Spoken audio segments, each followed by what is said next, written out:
Hey, what's up, everybody? Brian, SoCal Supermoto, and today we're going to talk about what is an apex. So we'll start. We'll get right to the answer. The answer is wherever you come the closest to the curbing on the inside of a turn. The reason that we're going over this is because if you actually ask a motorcyclist what is an apex, you ask 10 motorcyclists, you get 10 different answers. You'll hear where you change directions, where you carry the most G, the slowest part of the turn, where you get off the brakes, where you get on the gas, the peak of the turn. You'll hear everything. And there's reason for the confusion. The science definition doesn't really match the motorsport definition. But in motorsports, which is what we're doing here today, it's wherever you come the closest to the curbing. So we got a fancy little diagram right here. All right, so this is for a right-hand turn.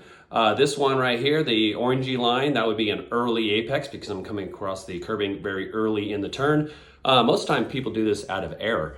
If you may generalize, you're always going to be better off with a later apex. The exception of that would be this would be perfect for like a double apex turn. When you turn in too early, you apex early, has you run out wide, which is what would set you up perfectly for the second part of the turn. But most of the time, most turns, you see people early apexing. That's generally an error. Here we have the purple is right in the middle. It's a little bit of a U to a V, but for the most part, it's a pretty neutral. And that's because even when I draw a line, I just automatically draw what I think would be a good line. So in the purple, we have apexing pretty much in the middle of the turn, a little bit late, but not too much. So again, that's the apex because that's where we're coming in the middle. And then the blue, this would be a very kind of U to a V, in slow, out fast, good acceleration, great line. And this is very clearly a late apex. Now, it's not always the absolute right answer on a supermoto track. A mini and a go-kart would generally do the purple line, and that's because it's going to allow you to carry more kind of corner speed and keep those RPMs up. A bike that has a lot more grunt or a lot more power is going to kind of benefit from a later apex. Purple and blue are both totally okay in terms of this. In this one, you might just change it up a little bit based on what bike you're on. But so now here's the question that you didn't ask. If this is the apex, why? Why is it the apex?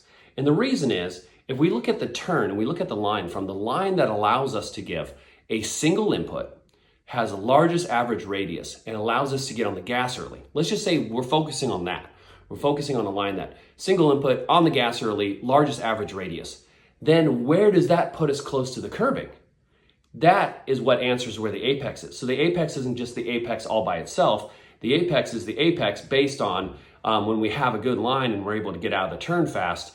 It has us going against the curbing right there. So sometimes it's used as a noun. That's how we're using it most of the time, which is that place. And sometimes it's used as a verb, mean ride